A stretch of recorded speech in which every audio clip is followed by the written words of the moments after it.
You and I both know that branding is more than pretty colors, lovely, sparkly pictures, and showing up online. We know that. But doesn't it make you feel better when you look good? However, a few of us feel a little bit artistically stunted in the world of visual branding. I hear you loud and clear. And that's why I've got Rachel here today. Rachel's going to tell us a little bit about herself, why this topic matters to her, and why it should matter to you. Rachel, welcome to the show. Hey, thank you so much for having me here. Hi, everyone. My name is Rachel. I am a personal branding expert, and I specialize in helping entrepreneurs create a personal brand that allows them to show up authentically in the online space and show your awesome self to the world and let your freak flag fly without actually scaring off the opportunities that you are trying to attract your way. And I honestly believe that that is the hardest thing to do, where in the world of marketing, we're told to stand out and be special. But there's always this big red line that we are always really, really scared to cross of, I want to show people who I am, that I'm weird and nerdy and quirky. But what if I do it too much? Is there such thing as too much? And that's a lot of the questions that I help my clients solve. And especially when it comes to the way that you present yourself online, I often find that you have to be authentic in the way that you show up. Otherwise, it feels really unnatural. It feels weird and it feels clunky. And when you go to networking events and you put your links in the chat and you're like, hey, check out my stuff, connect with me afterwards. But if what you're sending to people doesn't feel like a good representation of who you are, that can really seriously mess up your confidence when it comes to you putting yourself out there. You're like, check out my links, but don't really check out my links. That's not a good representation of me.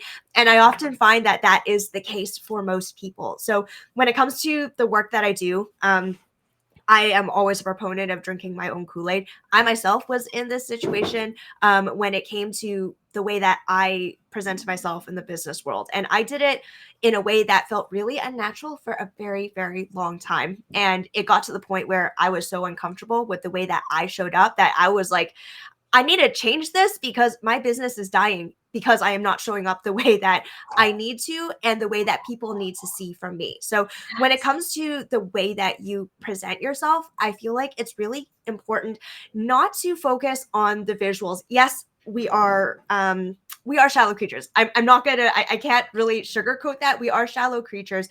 It helps when you see something that is visually appealing and stylish to you. Mm-hmm. But at the very core of it, I think the most important thing is presenting yourself in a way that feels right to you. And that's more of a feeling. So when it comes to a lot of the work that I do with my clients, yes, we do eventually talk about colors and fonts and logos and all of the pretty things.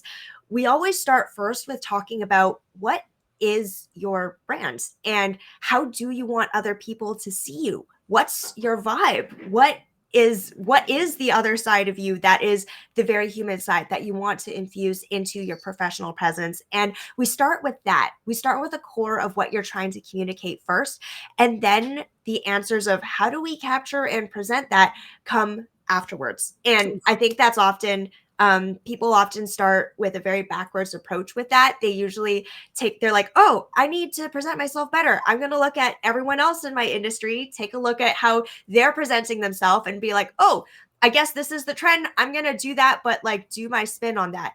Yes, it's good to do your research and see what's out there, but also don't let that affect the way that you choose to present yourself, because you are completely unique for yourself. And that is the most important thing to steer all of the creative decisions in terms of how to actually present yourself. So that is a big blurb about everything that I do and how I love supporting my clients. Honestly, though, like you just did a full circle, like, welcome to Visual Branding 101 with Rachel Lee. Truly, though, you started with authenticity and you finished with authenticity. And everyone here knows that's the thing that I love. I love it when people can just lean into themselves and emerge that fresh breath of fresh air. Blah, blah, blah, blah, blah. I need to start doing those training things with my tongues. Dig a potato. That's what Gordon Lightfoot used to do. Anyways, I digress. I want to talk about a few things that you said. The first thing that I want to say, you asked about, is it too much? What is too much when you're exploring who you are and how you're showing up? And I don't know if you follow this person, but I follow her borderline religiously, is Elise Myers. And she says to anybody who says, oh, you're too much, go find less. Sorry, but Elise Myers, she's got it. So if you're ever hesitating, I just want to put this out into the world to, because I'm all about that back end stuff, the behind the scenes, your brand identity. If you're ever going, is that too much? Is it you? Because if it's you, friend, it's perfect. Okay. Yeah. And I love that you're able to take that juicy, delicious, sticky stuff and turn it into something that's tangible and real, which moves me on to the other thing, which I would like to talk about in a little bit more detail, is that idea that you said we are shallow creatures. We are drawn to this pretty aesthetic. And I get it, because that's a really important part of your marketing. In fact, a lot of my research in rhetoric, which is the art of persuasion, and marketing, landed me in the space of things like ads. And while a lot of people like to focus on copywriting, I am a copywriter. I know the copywriting needs to be good, but nobody is going to read the copy if the picture hasn't already compelled you to look. Yes. So let's talk about that first, because I think that's going to make a big impact in the perspectives of people who are going, it's just a logo or whatever. Absolutely. And I think in the business world, we've gotten to the point where everyone across the board can agree, yes, the logo is not going to carry everything. It's about the overall experience that you're creating. And it's more of the feeling that you're creating with the combination of all of your visual, the visual fluffy stuff, and the thing that people experience, rather than, oh, like what's the anatomy of the logo. Honestly, I create logos for a living and nobody fucking cares. Like, nobody does. What matters is you feel like it's a good representation of you, and the vibe that you're putting out attracts the right people into your world. And to the point of what you said before about being too much, you almost want to turn up the volume on those things that are you, to repel the people who aren't the right fit. Because I don't know about you, but I've spent enough time working with people who aren't the right fit and put myself in positions where I was completely miserable. And I was like, why am I doing this? Like, I ended up attracting these people because I watered down my brand and I became a yes person and I wanted to open the door for everyone, but I ended up having a terrible time because not everyone is going to be the right fit for me. Not everyone digs my cat ears and pink background. Not everybody likes the Pokemon and Minecraft stuff I have, because that's just not their thing. And you know what? It means we aren't the right fit, but it means that you are the best fit for somebody else, and we both dodge a bullet that way. So it's actually better for everyone if you are just turn up the volume on the things that make you different. People actually want to see more of that. And the people who aren't the right fit, they're going to prune themselves out pretty darn quickly. Absolutely. I love what you said there, because there's a huge dynamic shift that's been happening over the course of the last 5 to 10 years in the marketing space. And I mean big end marketing. I mean, like, we're talking like big brand marketing shifts. And the reason those big brand marketing shifts are happening is because there's cultural shifts, there's systemic shifts that are happening, where people are not buying into somebody because they've got the most money to pump out the most ads, but rather they're buying into corporations, big brands, as well as small brands, based on belief systems. And so if you are not showing up authentically with your beliefs first, with your and those beliefs can be sweet beliefs like cat ears, Minecraft, and Pokemon, or for me, Harry Potter. And again, I present that, and I know that there's a dichotomous view in the Harry Potter world even, and I understand that. And what that does is it opens the door to conversation.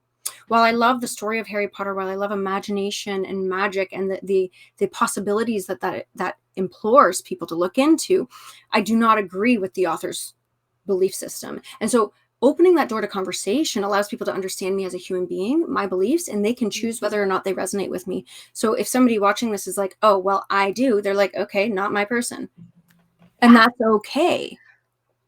Absolutely. And I've honestly turned down people who wanted to work with me on account of belief systems. Because for me, especially with the work that I do for personal branding, it's a vehicle to get to an end destination. And most people, they see the end of the road and they're like, oh, I want to be rich and famous. I want to get lots of clients. I want to, insert blank. But when you actually dig a little bit further into like, okay, well, are you actually interested in expressing yourself and connecting with your audience? Are you interested in the relationship building aspect, the community building aspect of having a personal brand? This is not just a method for you to drive traffic to your offers. And if you want to build a personal brand just for that, I'm sorry, you have missed the point. It's about connection and putting yourself out there. You have to be your brand. It's not just like an ad where you could pour money into it and suddenly like suddenly you're rich. It is something that you know what I'm trying to say I here. And love I've everything you're turned down saying. people, and I've had to very politely tell people, not saying that they have the wrong reason for building a personal brand, but I would have to tell them like, hey, I don't think this vehicle is the right fit for what you're trying to accomplish, because for the way that it's just meant to drive, you're going to put in a hell of a lot of work and then realize at some point, oh crap, like I actually have to like it does get personal. I have to, what do you mean I have to talk to people? What do you mean I have to connect? I'm like, that's the whole point of a personal brand, is personal. It sounds great, but you know. And if you're not living your truth, you're also, and this is a really important part of it, you make a really great tactical, practical argument here. And I think everybody should be taking note. By the way, if you don't have a notebook out, you should have one. The other side of it is also, as a human being, and you're trying to put yourself out there, if it's not in alignment, if you're not actually willing to do the work to get to the goal that you want to get to within this vehicle, as you describe it, friend, you're going to burn out. And that is not a pretty picture. And you will not reach your goals. And not only will you not reach your goals, you're going to feel like shit in the process. And that's not something that anyone wishes upon a fellow entrepreneur, a fellow human being. And so when you're able to guide somebody to a better space, to maybe somebody who can serve them better, a better vehicle, I like that, a better vehicle. I think you're doing them more of a service by steering them away from potentially what you're doing. Absolutely. And the beautiful thing, though, is that there are so many vehicles that you can take, even when it comes to the way that you package and present your brand. There's a whole bunch of different options, right? Like for it, especially in the world of small business, I think we're actually in this very specific niche where it's not just personal brand or business brand, which is and has always been the age-old question, right? Is it me or is it I or we, right? Like that's kind of the big question. But I find that there's a lot of, especially like in the world of small business, for service-based entrepreneurs where you're just starting out and you are the face of what you do. Maybe you have a small team, but it's back end, and when you network, people still interact with you. Most people, they have this thing that I have coined the term a hybrid brand, where you have a business brand, but you yourself are the face of your business. And when people work with you, you are the experience. And you might have back end support and have dreams and plans to expand into bigger infrastructure. That's why it's underneath a name that's not your own. But it's flexible enough where your personality and your characteristics get adopted by the business. So the business technically does still feel like you in these early stages. So that's something that I wanted to put out there, because in the world of small business, it is very peculiar. It's very weirdly intimate, even though we all run this thing called a business that might feel impersonal. So that's something I wanted to insert into this conversation.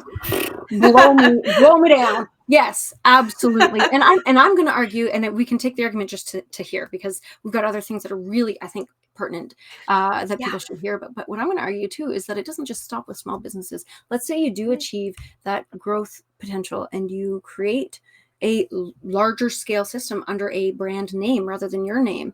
People are what your personal brand has bled into the creation of that professional brand matters, and it creates the foundation of that bigger system.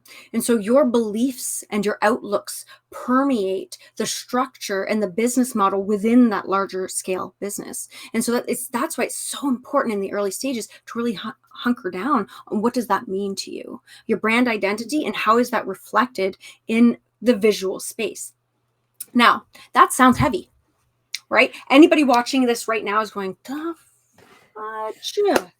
I don't want to do this. This is a lot of work. But I've talked to Rachel before, and she happens to make it pretty dang fun. So let's talk about that. How can we explore the world of representing your brand in visuals and, of course, your brand identity in a way that doesn't feel so heavy, in a way that you still get the progress done, but it feels like fun. It feels like joy, playful, all the things that make you feel happy. Yes, this is honestly my favorite thing to talk about, because oftentimes when we talk about the visuals and marketing, there's so much damn pressure to look a certain way.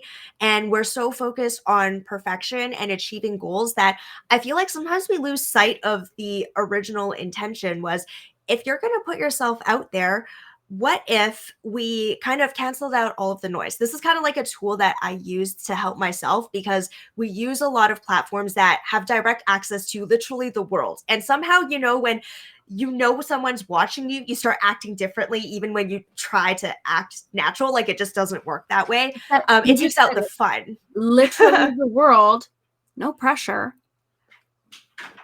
It's damn scary, and it really messes with you, especially in the earlier stages where you go in and you're like, I want to have fun with it, but I'm scared. People are looking at me. What if they make fun of me because I am learning? Like, I get it. One thing that I actually encourage people to do, especially in the earlier stages, is like, remove the pressure from yourself. Maybe just set up like a social media account, have 0 followers, and just treat it as your sandbox. Have fun with it, and almost treat it as like, what if this was like just a visual diary? What if you were just curating stuff on your grid that made you happy? And I'm going to draw back to like my previous experiences. As a kid, I was basically the art kid. I loved making things, but this was before the age of the internet, where I made things and I did it just because it made me happy. Most of my drawings, hundreds of drawings, have never seen the light of day, because I did it just because I wanted to process my emotions. I wanted to make something for myself. And that is honestly the birthplace out of which I discovered who I was, what made me happy, what my style was. But it was because I had this safe sandbox that allowed me to play without feeling like someone was watching me. And I adapt that into the work that I do with my clients, where I encourage you in the beginning, when it comes to the psychology of how our brains work, we do weird things when we know people are watching us. So if you want to figure out what feels the most natural to you, but you still need to do the experimenting thing, create a setting where it is literally just you, and you could goof up and laugh at yourself in front of the camera. Like, even like tell everyone to leave the house if you don't like them listening to you talking to the camera, right? Like, do what you need to do to create a space where you could just actually be yourself, and do that for as long as you need before you let people in. Because the moment you let people in, that is when things start to shift and change. And you need to have gotten enough practice in to basically not fall off the bike the moment that people start watching you ride it. So that's a very big tip that I say, that most people are like, visibility right away, start expanding your reach. I'm like, let's make sure you can ride the bike first before we get people to watch you doing the thing. You're going to fall off really quickly if you're learning while people are watching you, if that makes sense. No, it absolutely makes sense. And I would like to take that a step further and say that, like, you can't live there. So you need to put a time, you do actually need to create a time frame for that. So sure, you say, do that until you feel ready to go, but sometimes you're never going to feel ready. So play until you have been okay with seeing yourself just in a state of okayness, not necessarily ready, but a state of okayness, and prepared for whatever comes next. Because truthfully, if you're just starting and you show up, there's probably not going to be a lot of people watching you anyway. Let's be real. Yeah. Let's be real. Nobody's your mom might see you screw up. Yeah. Like, what is that, right? Like, and she's going to support you anyway, right? Like, that's the best part. And so just doing that, playing in that arena, absolutely. And another thing that happens if you do, let's just say, because you're ready, you're like, I'm okay with doing this in front of people now, and you do fall off the bike because people are watching. The thing about that, what's interesting about that, and this is kind of the MO for everything that I do while I'm showing up, is you're a human. People buy from people, right? That's why I said that your beliefs and your outlooks are so important. If you fall off that bike, and you get up and you keep going. You didn't show them you're a failure. You showed them you're resilient. You're a problem solver. Yeah. You're able to do the things that you say you're able to do, even in the face of craziness. Like my tech goes wonky, and I go, all right, well, we're moving on. We're going to just keep on talking. It's just what you do. And it's okay. Absolutely. Allowing that space to be okay. Now, it's still going to be scary, and you're still going to question yourself, and you're still going to be like, okay, yeah, but hold on. I don't even know what I'm doing, and I am creatively and artistically challenged. Where do I start? I hear you got some good tips. Yes, absolutely. When it comes to visual styling, I know that there are many, many people who call themselves artistically or creatively challenged. And yes, I understand that. Not everybody thinks and sees the world in color. Most people have not gone to school to study art, or even some people, they're like, I can't even draw stick figures. And I'm like, I totally get it. And I understand. The coolest thing about what the age of the internet has done is that it has given us access to so many tools that you don't have to build from scratch anymore. And there are places, even on Canva, they have so many templates that give you a really good starting ground, and it gives you a space to play. I know it's not the same as having something that is custom made for you, but it's a good space for you to get ideas and get inspired. And honestly, even when I first started doing, when I started doing art and design, the way that they even taught us in school is you take a look at the precedents of what people have done before you, and then you draw inspiration. You learn about your own visual taste first, about, oh, I realize I really like that color, or oh, I really like this type of font, or oh, I really like the style of how they arrange stuff. And then when you start gathering inspiration, you're going to notice patterns in the things that you do and don't like. And that could be the breadcrumb trail that puts you down the path of helping you curate what actually works for you. So for people who are like total beginners, like, no, I don't expect you to design your own logo or figure out your colors, but I like encouraging people, like, go on Pinterest or go on Instagram and start gathering pictures of things that you just really like. It doesn't have to make any logical sense or have anything to do with the thing that you do, but this is kind of a mood boarding exercise that I actually walk my clients through, which is go onto the internet, pick out things, pictures, colors, visuals, whatever, that just make you happy, that you resonate with, where you see this and you're like, yes, that's so me. And just gather all of those things, and then maybe put them on like a vision board, like just lay all of those out, and you'll actually notice that there are patterns and trends, and that is the starting point to help you pinpoint, like, oh, that's my vibe. And then it kind of gives you a starting point on what types of templates would you want to hone in on, what might be like a set of colors that you could use for now as you explore. Even if you're doing it the DIY route, pinpointing exactly what your style is first gives you an easy way to start without going all over the internet and being, I like that template and that template and that template. And it helps you get confident in what your identity is, visually speaking, because you started with the things that you like and resonate the most with you. That's actually one of my favorite activities to do. I remember the day that I was able to do that. I went over on Pinterest. I created a board, and it was, I think it was called Visual Branding Inspo, right? Oh, yes. I feel like that. Anyways, so I just dumped everything in there that made me feel a certain way about myself in relation to my brand, and just put it there. And I didn't even think. I didn't even go back to it for months and months and months. Genuinely speaking, just kept on dumping things there. If I had a moment, I'd go on Pinterest and scroll around. I'd find a cookie. I wanted to put that in my cookie one. And then, oh, that looks bad. That feels good. That feels good. That's branding. And then I sat down with a visual branding expert. And she says, do you have a Pinterest board? And I was like, actually, I do. Yes. So I bring it up, and she's like, oh my goodness. And then when I finally got that, when I went back to it, those patterns emerged. I didn't know. I had no idea what I was putting there. I was just putting, but it was there. And I thought, man, oh man, am I ever happy that I did that? So for anybody watching today who hasn't quite narrowed down their brand, or if they're even going through a brand refresh, if you're like, you know what, I need to kind of zhuzh it up a little bit. If you haven't already done it, Visual Branding Inspo, and you can cite me on that. No, I'm joking. But truly, Create that for yourself. Now, with that said, I know, Rachel, that you're full of gold nuggets. So I'm going to give you the opportunity to share one final piece of information that you think will rock the socks off of all the people watching today.